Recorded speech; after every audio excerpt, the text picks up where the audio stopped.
Welcome, everybody, to another episode of Leaders and Friends. It's a great honor for me today to be talking with Margaret Keane.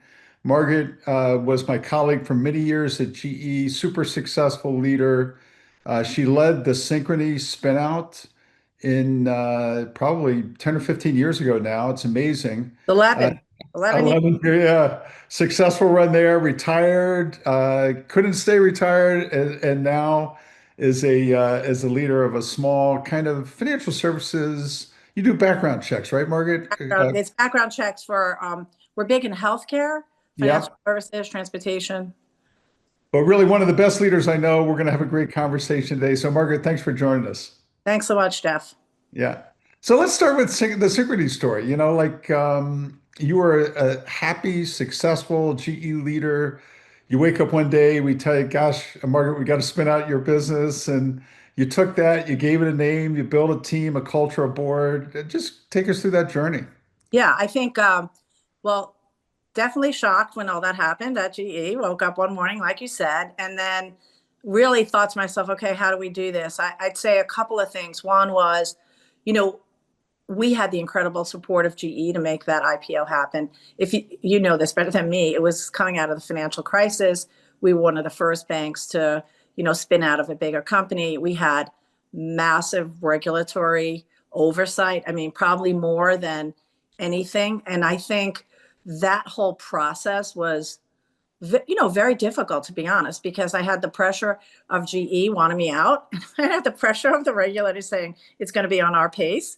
Hmm. So just managing through that process of communicating well with GE, but also managing through the regulatory kind of process that they put us through, it was really hard. I look back at that now and I'm like, wow, we had really thick skin. But we got through it.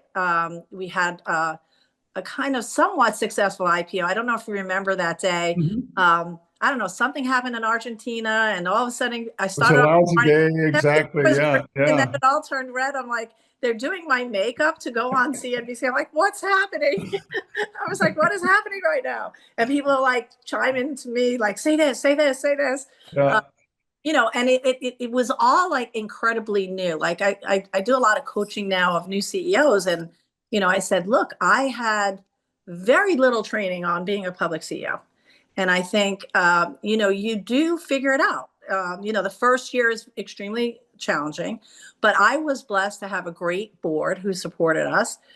For the first part of our IPO, if you recall, we had 5 GE directors. Right. Then we did the full spin off the following year. So that I kind of had a year of training, if you will, training, with a good team of people around me, helping both myself and my team get through what we had to do. And then, I think, like any good GE leader, I think this is interesting. I don't think we all realized how impactful GE was on us as individuals. Hmm. And I think it was such a special place. And it trained us to, I'm going to say this, be tough Hmm. and make decisions and know you can't sit still and know you have to keep thinking forward, and what's good today is not going to be good tomorrow. And so I feel like that training is what made me a successful public CEO, because day one I started thinking about succession planning as an example, Hmm. right? Because I knew 5 years out we had all these boomer GE people who are going to go away. How do we develop that talent? And so we started succession planning day one, which is something that, GE always did phenomenally well. Process, how to manage process, how to make decisions. Then, how to, we had gone through the financial crisis. I've been through a bunch of financial crises over my career, but, you can never sit still. And I think all those skills I learned at GE just really helped us. It's funny, Margaret, going back to the IPO, I now do a lot of venture stuff, and bankers come in and say, hey, to go public, you have to have 8 straight quarters in the bag and all this stuff, and it's gotta go straight up and all that stuff. And then they leave, and I say to my partners, they don't all work that way, guys. Like I took some companies public that where the bankers had to actually do their job. So that's what they're saying is not exactly true. Right. No, that's exactly right. Then, I think the other thing, that I learned at GE that was critical through all of the different things we dealt with was really being a good and transparent communicator as best you Yeah. can to the organization. I mean, obviously, as a public CEO, you have to balance that out. But I think being transparent to the org and getting them to really, I always talk about how do you get everyone rowing in the same direction. Mhm. And this was something that always amazed me at GE for such a big company. Like when we said stage right, the company went stage right. That's Mhm. not necessarily true in many companies. So No, no, I feel no. like that whole process of communicating, being transparent, creating leaders, having the right processes, and making decisions quickly, efficiently, and really think about the future is why the company ended up being as successful as it's been. Now, why has Synchrony, for some people out there that don't know, is a private label credit card. Why has that business model been so enduring, do you think, Margaret? You know, it's interesting, With right? all the volatility in the I know. industry, Everyone you know, wants it dead, and it won't die. it's kind of stood tall. It Like has how to. to do it, you know? Well, I think part of it is the uniqueness of the partnerships we have with the retailers and the various digital partners we have today at Synchrony, and really working with them to grow their customer. I think the uniqueness of that business is while it is a consumer business, right? That's the end customer. The important partner here is the people you do the programs with. And they're looking for help to grow their businesses. And I think if you keep them in the forefront as the main, like here, we got to think about our partners and how we help them grow and all the marketing and things that go behind that. I think that's why it's been successful. Hmm. We've really been able to achieve that for, it's going on, I think it's like 90 Yeah, no, no, it's years. huge. Yeah, No, yeah. It's like yeah, crazy. And yeah, it's still doing really well. They're still winning deals. I'm sure you saw they just got Walmart back, which was really great. So, yeah. we're winning in the marketplace with the team that's there at Synchrony. Yeah, no, I'll sit and listen to a fintech company come in and present, a bunch of entrepreneurs and founders, and they say, well, we're really going to be successful because we're going to completely disrupt Synchrony. And I'll say, not so fast, guys. I wouldn't Yeah. count on it, really, I think the other thing about Synchrony and kind of we have had and continue to have really good risk discipline. Like we are. This is the piece that's the magic of the place, right? You can Yeah. hand out credit cards to anyone, but you have to know how to hand those credit cards out, when to grow, when to slow down, when to Yeah. tighten up. And because of our uniqueness in terms of the data we have and the experience with, the customers, we can really like manage that risk in a way I think the fintechs really just don't have that experience. Now, how did you had already had a successful career by the time you became a public CEO of Synchrony. Like, what did you have to change about your style or like out of the GE umbrella, how did you change? I think the biggest change for me was going from being internally focused to being externally focused. Hmm. So I think you have to let the team run the inside. And that's why you have to have really great leaders so that you can really focus on what I would call the more strategic things for the company: talent, strategy of growth. Hmm. Spent an enormous amount of time and effort and money on transforming our technology. That was something else I decided out of the gate, which, by the way, saved our butt during the pandemic when everything shut down and we could literally do everything digitally. Now, Hmm. no one knew the pandemic was coming, but we had the systems in place to really help us get through that. Hmm. So, and then you're focused on your investors, right? And the board. That was probably the most surprising thing for me was the board and the amount of work you have to kind of prepare for the board, and Hmm. that because that's like almost another part of the job that gets added in with everything else you're trying to do. Right. So that was probably one of the more surprising elements of the role was just the board process. And now you've pivoted to a much smaller platform, Very much so. is it like, do you sit there and say, okay, I have to relearn how to be a leader all over again, or do most things translate? I think everything translates. I think the two things that you have to balance out are the pace that you want to move at because it's smaller and it's just less resources. The second, which you'll laugh, and my son told me this because he's in his own little startup. Cash is king, and Mm. you gotta think about cash, which, we didn't really have to worry as much about that at Synchrony. We actually were able to do the things. So we have to think about quarters. We have to think about how we're pacing things. But the leadership things play true, right? This was a company, or the company I'm working with, a lot of little acquisitions, Hmm. not necessarily as well integrated. I tell it, the name of the company is Decisive. I say we have a lot of little islands on Decisive. We need one island. Everyone Yeah. needs to get on the Decisive island. So culture, really important. Um, Yeah. Pace of change. Probably the biggest, and I'm sure this will come up even a little later. The whole role of AI and where this is going. How is this going to transform? So one of the things I've always felt as a leader, I'm a curious leader. I always want to learn and feel like I need to kind of keep my mind going. So, for instance, when I came off the Synchrony board, I decided I wanted to do one of two type of additional boards: a biotech board or a cybersecurity board. When I Hmm. talked to biotech, I really didn't have and that was more because I'm interested in it, not Yeah. necessarily.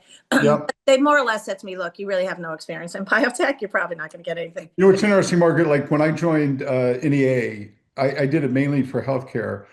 I went to my first biotech meeting. I said, I don't understand any of this stuff. I can't be helpful. I can do a Yeah. lot on devices and stuff. Biotech, not me. Yeah, so Yeah. so that kind of went away. And then I wanted to learn more about cyber because, to be honest, cyber is a topic for every Yeah. board I'm on, whether it's a not-for-profit. I'm on MSK.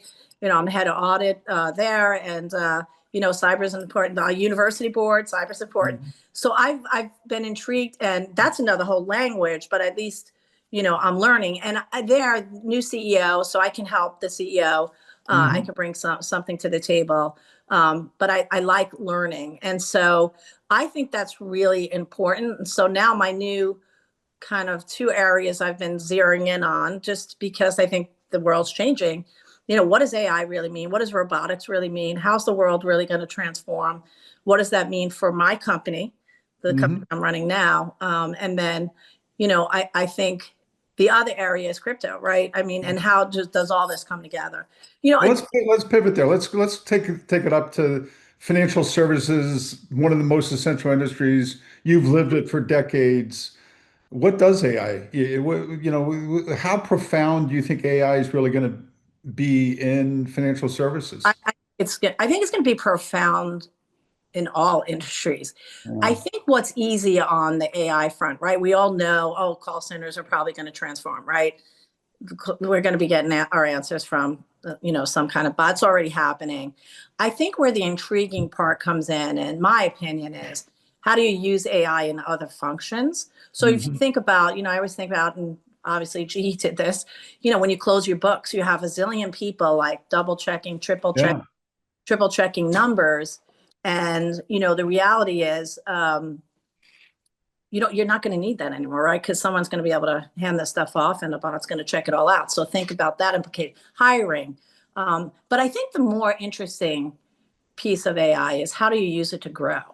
Yeah. Because I think the cost out thing is I don't want to say it's easy. Nothing's easy, but I think it's how do you become better at the information and data that you have? How do you leverage that data to really figure out how do you grow your company? And that's where I think it's most interesting.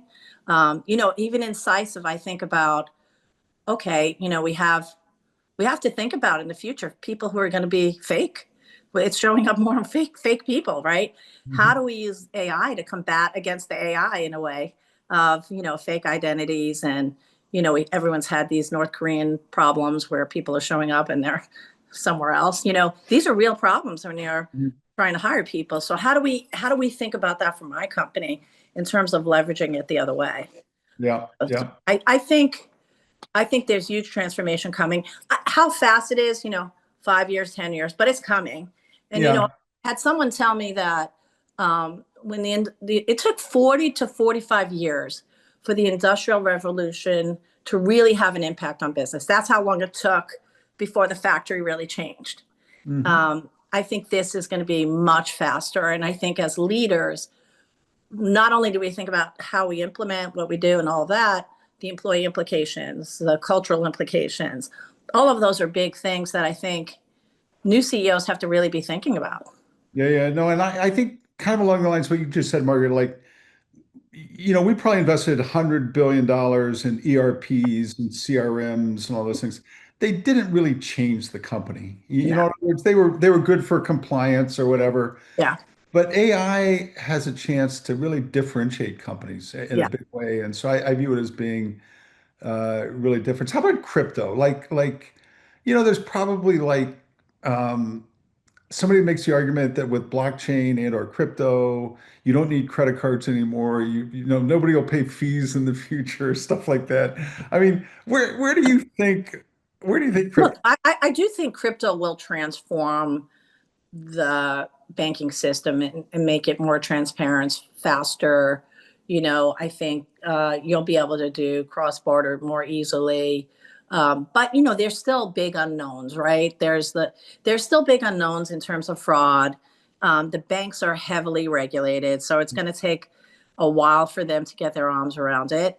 But it's happening, and I think as the new administration is looking to make this more friendly, I guess. And then I think, it will transform, I think, how people do payments, but that doesn't mean people won't be using credit, right? So then the question is how do you create digital currency with Mhm. the background or backdrop of experience of a credit card, which, Yeah, I know the team at Synchrony is already talking to people because obviously we have the likes of Amazon and PayPal as clients. So the team has to be thinking about those things.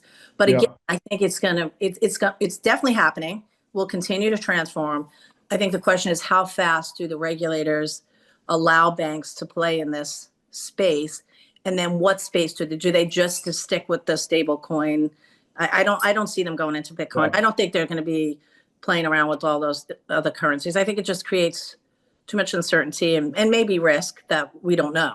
And I don't think anyone in the It's still interesting, Morgan. I was watching CNBC this morning, and Tom Lee was on, and Joe Kernan's interviewing him, and crypto's at 119,000 or something like that. yeah, And he made the mistake of asking him why, and there's no answer. right. It's kind of like, why is it 119 versus 69 versus 72? There's just no answer to a lot of this. I've been listening to every single thing to really understand that whole thing, and it's a little bit hard to understand. And I think until that's why I think the stable coin concept Yeah. much I think much more real, and ones that people can get their arms around. What's really fascinating though is, you know, if you talk to the younger generation, they have made a ton of money. Young kids Oh my God, for like sure. No. like a ton of money Yeah, on. no, for sure. Like who can argue with it? I So, know. Mario, you've been in the industry, you've watched all the fintech startups in the last, let's say, 20 years. If there was one fintech that you'd say, a company that started in the last 20 years, that you'd say, gosh, they've done a great job. Who would you pick? It's an interesting company. I don't know if you know them. Do you know Stripe? Oh yeah. I think Stripe is very interesting because, well, I love the fact that I'm Irish and they're two Irish brothers, so I like that. So I'm going to give them a mark for that. But Yeah. they've created an incredible company that's really all in the background of payments, right? They're in the Right. background. They're the kind of uh, newer version of for new companies to kind of do their settlements, and they've created other products to go up against. Where I mean, that company's worth like No, no, huge, 50 huge. to 50 to 60 billion dollars is kind of the estimate. And my Yeah. understanding is like they're fine where they are. They don't really need to go public. They're running their show. I think. They can get liquidity anytime they Yeah, want in private markets, and they don't have to be a public company. yes. And I also think the thing I also like about that company, and one of my son's best friends works there. From what you hear, they have a great culture. They're great Mhm. leaders. The two brothers have figured out their roles so they don't step on each other. And I think it's a really well-run No, company. no, I think that's a good pick. Now, on the other side, I'd say, having lived through the financial crisis, the big banks are responsibly run now, but you sit there and say, like, They're big. Margaret, will JP Morgan, will they be, they're 4 trillion today, are they going to be 10 trillion 10 years from now? Or, like what happens in the big world of financial Well, services?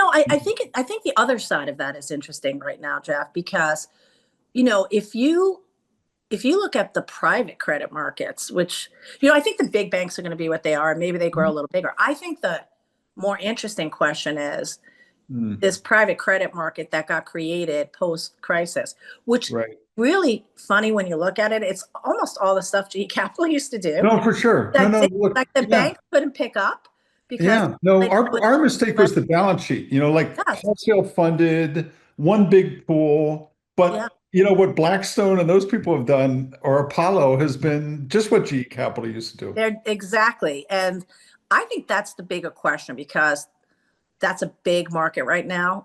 It's Yeah, funding a lot of things. You hope that they have the right risk tolerance being built into those systems. But it's a huge transformation of what's that's happening. a good point. And I That's think that's the one that we should all just keep an eye on, in my opinion. yeah, yeah. Hey, Margaret, just last question. You've been such an amazing leader. Like, what's made you tick over the years? What's made you like here two folks that have known each other literally for 30 or 40 years. We're sitting here talking about crypto and Yeah. Who would this have stuff. wrote Like what's made you like so so kind of like on it for all these years? So I think two things. Three things I'd say. I'd say one, I've remained, I think, very humble. I don't, I'm not too full of myself. I think that's allowed me to know that in order to be successful, you have to hire the best people, even if they're much smarter than you. And really, I think, leverage their talent, make them feel like they could be who they want to be, and you're not suffocating them. I think that is a really important piece of who I was and continue to be as a leader. I think the second is I call this like my little Irish witchcraft thing, which is, I could read people. Like I could be in a room and look around and say, "Oh, that person's not doing well." So I have this intuition around empathy where I could figure out something's not right. Mhm. And I've had this happen many times where after a meeting, I'm like, "Hey, what's happening?" And they're like, "How'd you know?" I'm like, "I just saw the way you were sitting at that meeting." So I think really being able to have that warmth and touch with people where you create a little bit of they really want to work for you, right? I mean, that's really at the end of the day, if you're going to be a successful leader, you have to figure out a way to energize people for people to feel like they're empowered, that they are leading, that they can be successful, that you respect them. And you can't be the smartest person in the room, nor should you as a CEO, actually, Mhm. because you're doing so many things. You need the experts around you to kind of really run those other things. So I think I did that well. And then Mhm. last, I'd say, look, I have a lot of energy, probably too much energy. But I just turned 66, and the fact that You're a everyone, youngster. You're a yeah, youngster. I Come know, on. but still, I Yeah. still have a lot of energy. So I'm curious. I learn. I don't stop. I'm like always doing something. It's funny, Mark, you talk about the Irish witchcraft. Welch was a bulldozer in a meeting, but he was the only guy that I ever remembered in my, growing up career where like the day after the meeting, the phone would ring. My assistant would say, Mr. Welch is on the phone. And he would say to me, you were about to make a good point, and so I want to make sure I hear you fully. He said, in the room, I had to play a certain role to get everybody on my side, but I could tell that there was another voice I needed to hear. And so maybe there's something to Maybe this there's something Irish, to Irish this witchcraft. Irish witchcraft. So, Yes, Margaret, it's great to be with you. Super impressed and proud of everything you've done. And I hope I get to see you at some point, I either in hope so. Pete Yeah, or it'd be New York great. or someplace else. It'd be Yeah. great. And All right. good luck in the new gig. Yeah. Thanks. Thanks, Jeff. Thanks. See ya.